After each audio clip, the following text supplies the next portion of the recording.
Gibbons, Ryan, Cindy, you know, people. What? Stephen Fry? Well, yes, we'd love to, but talk about busy. He's very busy. So, you know, but and we're also adding another recurring character this year in the FBI.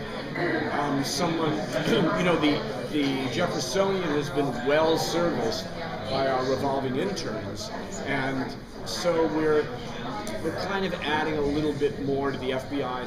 Someone for Booth and Sweets and Caroline to deal with there. Someone who is far more confident than anyone we've seen in that situation. And whether the confidence is all well placed or not, we'll find out. But it's someone great to give to Booth. You know, it'll give us a little more humor. So it sounds like Booth goes back to work after this whole problem is solved. Is there any question of whether or not this is the right place for him because of what Yes. happened? Yeah. Booth will go back to work. How he goes back to work, when he goes back to work, and under the circumstances under which he goes back to work are all up for grabs when we start. It's going to take a while for that part of the Bones world to become comfortable with itself again. But that's not to say that there isn't humor. You know, there's enough absurdity in their circumstance to keep that alive. As a producer, how hard is it to keep the show fresh after 9 seasons already going into the 10th season? Well,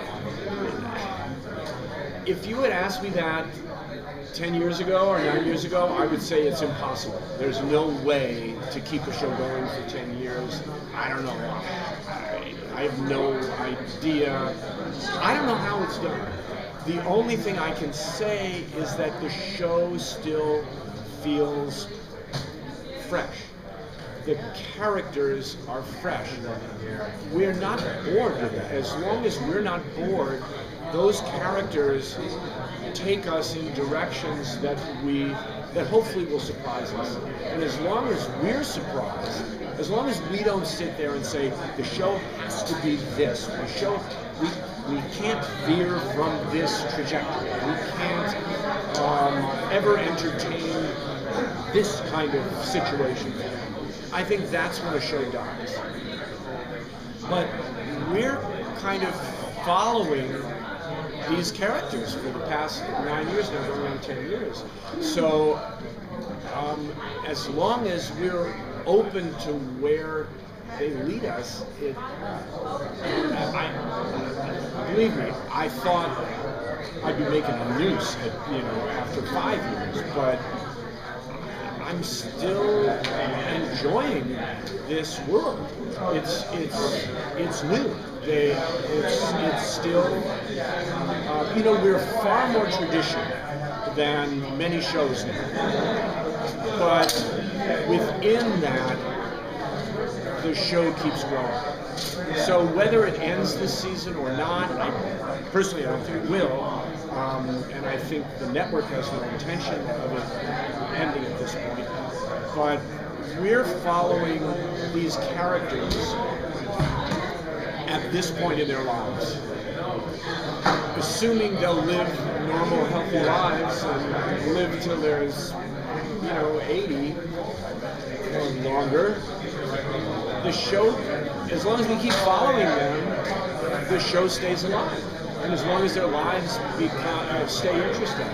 And as long as we keep killing people, I have no intention to stop murdering people. I think the show stays fresh, Do you feel pressure to top yourself from thinking, like the big ending this year to build something we put that pressure bigger? on ourselves to top ourselves, I won't lie to you, it's very difficult after almost 200 episodes now to find a new way to discover a set of remains, to find a new way to discover a killer, find new worlds in which to investigate these killings, and it's always shocking when those worlds appear.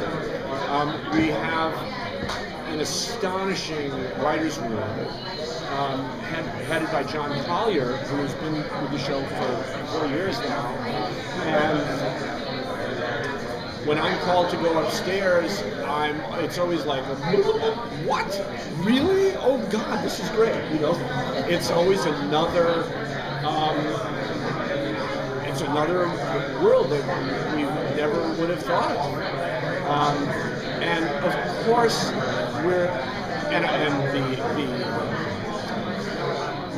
the mission and the desire is never to repeat ourselves. Now, we're going to have to repeat ourselves to a certain extent, but hopefully it's all cloaked in another way, you know, or we acknowledge that.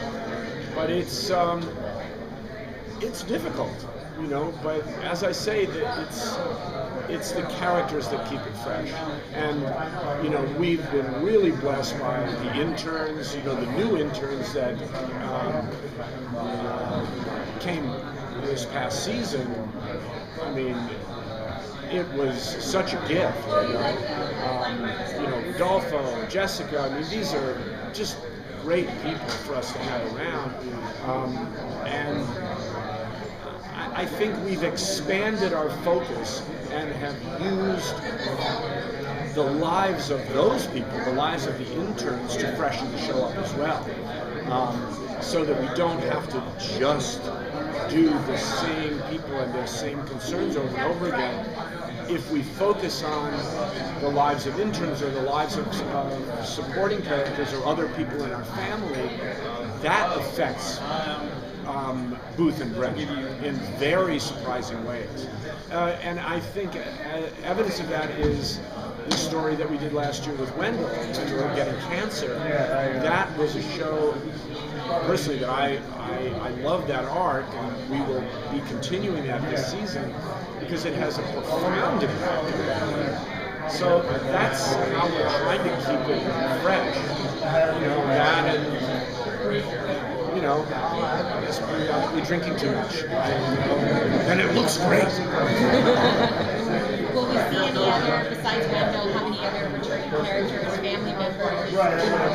Well, we're trying to get everybody back. You know, we try to get, you know, Aristide will be back, Clark will be back, everybody. It is our intention to have everybody back. They're all so wonderful that frequently they're busy, you know, so it's a scheduling issue a lot of times. But it's certainly our intention to keep that world as fresh and alive as we possibly can. How easy or difficult is it to every year to keep coming back for David and Emily to sign on for another year? Is it like a easy situation? I mean, is this a decision? You mean for them to come back and do the show? Well, they signed their deals, and the deals are. To be honest, I'm not exactly sure how long that is, but I think their last deal was two additional years. I think the initial contract for the actors goes either 5 or 7 years. And everybody signs those because nothing goes 5 or 7 years. But I think,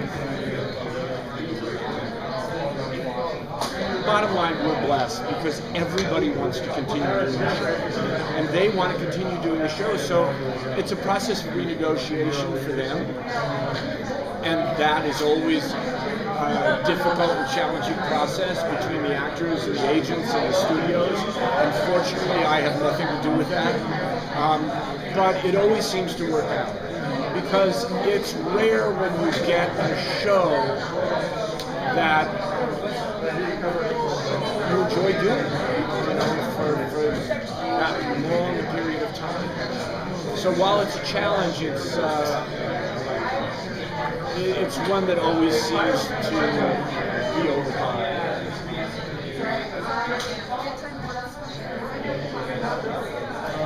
If you had to pick a favorite episode of the past 9 seasons, I can't do it. Yeah, it's like when somebody says, "What's your favorite movie or your favorite book?" I've never been able to answer that question. I have lots of them. I do have. I have a lot of different episodes that strike me as important or in different ways. There's some that are funny, there's some that are sad, there's some that are, I felt were kind of important, for lack of a better word. So, I leave that to the fans, to the audience to pick their favorites, and hopefully they're like me, and they can't narrow it down to one. That's a good dream. Thank you so much.